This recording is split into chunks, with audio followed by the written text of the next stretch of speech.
Bonjour chers téléspectateurs. Dans le cadre de nos activités, un clin d'œil, une activité, un homme, nous recevons M. Dalma de chez Bounty.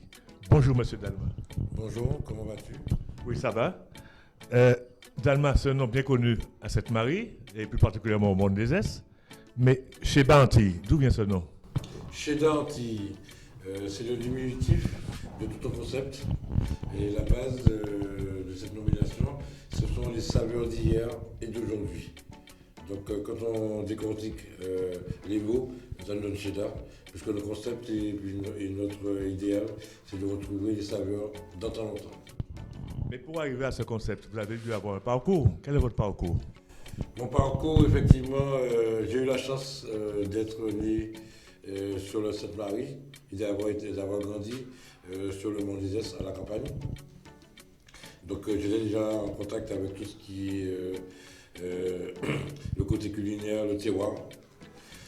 Et par la suite, je suis parti sur la métropole pendant 25 années. J'ai eu une formation j'étais artisan maçon. Donc ça n'avait rien à voir avec la... Effectivement. C'est ça. Et mais toujours en parallèle, j'ai toujours gardé ce côté culinaire que j'ai toujours aimé. J'ai toujours aimé les bonnes tables. Et la campagne, la sortie de la terre, le contact avec la nature, j'ai toujours gardé ce côté-là, qui sommeillait en moi. Mais pour passer de cette activité artisanale que vous aviez auparavant au ravioli, comment c'est venu cette idée?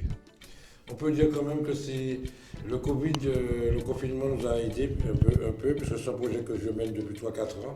Donc durant ce confinement, j'ai pu quand même pousser un peu plus, prendre plus de temps pour me consacrer à ce projet.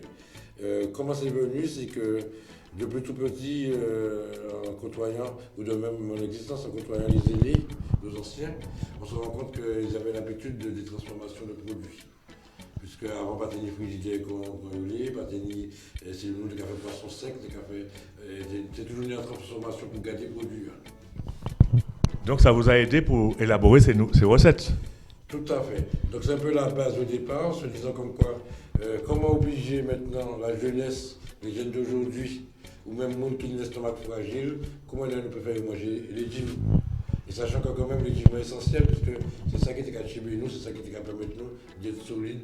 C'était la base du Martiniquais d'antan.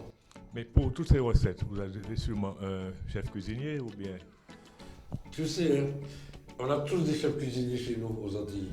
De par nos mamans, de par nos tontons, les aînés, ils nous ont transmis quelque chose d'extraordinaire. Ils ne sont pas reconnus, bien sûr, mais tu iras chez n'importe quelle famille des Antilles, je suis sûr que tu ne pourras pas résister quand même au repas préparé à la maison. Oui, on a le goût de ces saveurs antillaises, effectivement, mais qui fabrique les ravioles? C'était assez compliqué. J'avais deux choix. Soit je faisais des ravioles et que je pouvais faire déguster une petite quantité, par exemple, même passer par Samaritaine, on peut dire les gens de Mont des Est, par exemple, et s'arrêter à là. Ou autrement, faire déguster Sainte-Marie et s'arrêter à là. Mais est-ce logique tout ça? Nous sommes 34 communes quand même. On ne peut pas Bayonne et pas Malotte et puis se retrouver dans un état d'esprit, dans une démarche inaccomplie. Donc c'est pas possible. Donc nous, j'ai pensé prendre le temps, faire ce qu'il faut, et on a élaboré une stratégie de présentation, c'est-à-dire qu'il fallait que nous puissions descendre avec une quantité suffisante pour pouvoir faire profiter tout le monde, les 34 communes et même les gens qui viennent voir sur le territoire de la Martinique puissent pouvoir profiter de ce produit. Alors, beaucoup parlent en ce moment des difficultés liées à la guerre en Ukraine et des difficultés d'approvisionnement. Est-ce que vous connaissez ce problème-là? Pour l'instant, même jusqu'à demain, non, mais ce n'est pas la finalité de notre projet. Pour l'instant, nous passons fabriquer en Italie, parce que nous sommes quand même partis. Nous avons une farce qui est quand même exceptionnelle, une farce antillaise. La farce que je dis farce, c'est ce qui est à l'intérieur des raviolis.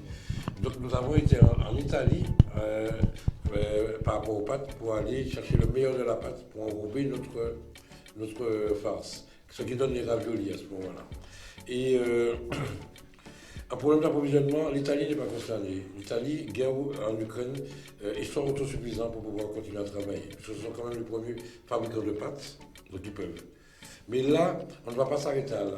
On ne peut pas s'arrêter à là, puisque ça serait comme donner un coup de coutelas dans l'eau. On pourra changer la farce selon les Noël qui arrivent, nous pouvons mettre cochon dedans, nous pouvons mettre yam dedans, vacances qui arrivent, nous pouvons mettre des fraîcheurs, Pâques qui arrivent, nous pouvons mettre des fraîcheurs. Donc on est sur un produit assez intéressant.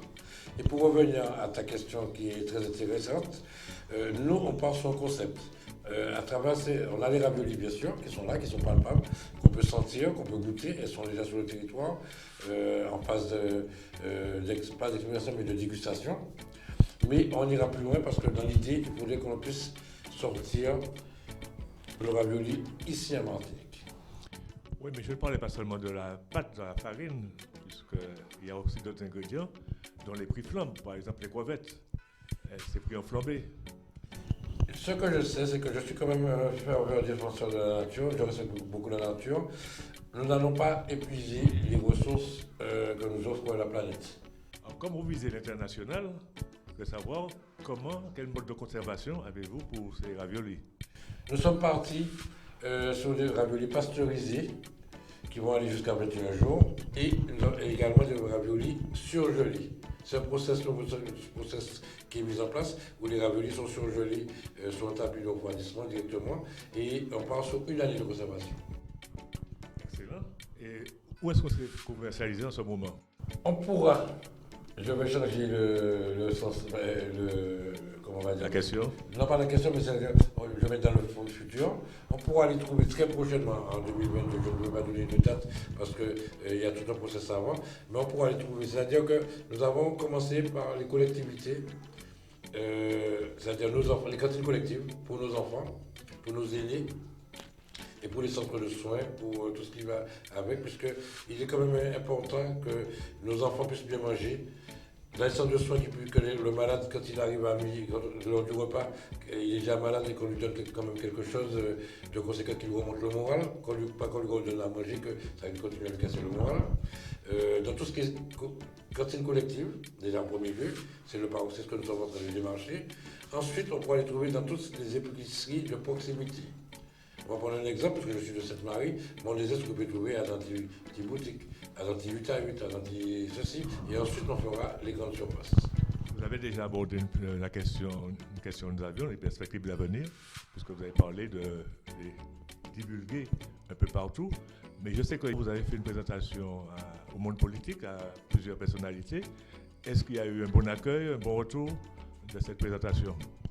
Effectivement, chaque fois que nous faisons une dégustation, ça me renforce dans ma conviction au niveau du potentiel que nous avons ici à Martinique, au niveau de ce que la nature nous offre.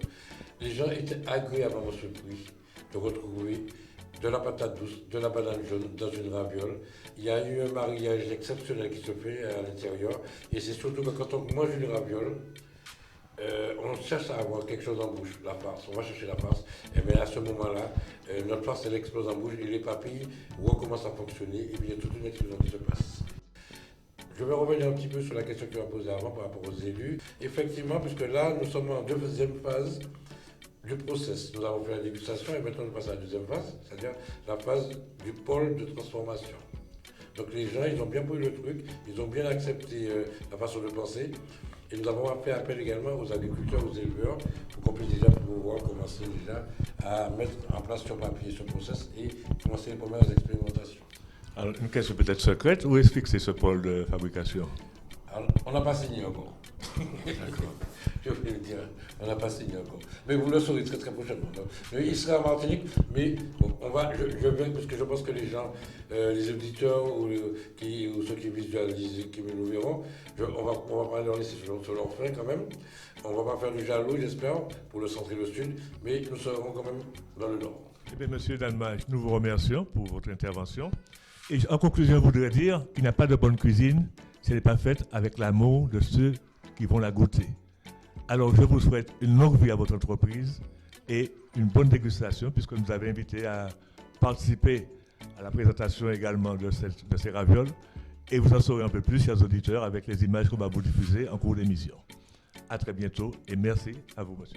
Merci Un petit mot avant de terminer. Oui, merci beaucoup de m'avoir reçu. Et puis je voulais faire un coucou quand même au staff qui nous suit, les connégations solidaires, sur la personne de Wilfried, Roger, Jean-Marc, Brigitte et bien sûr mes parents. Vous avez toute une équipe avec vous, donc bonne continuation, monsieur Dalma. Merci beaucoup.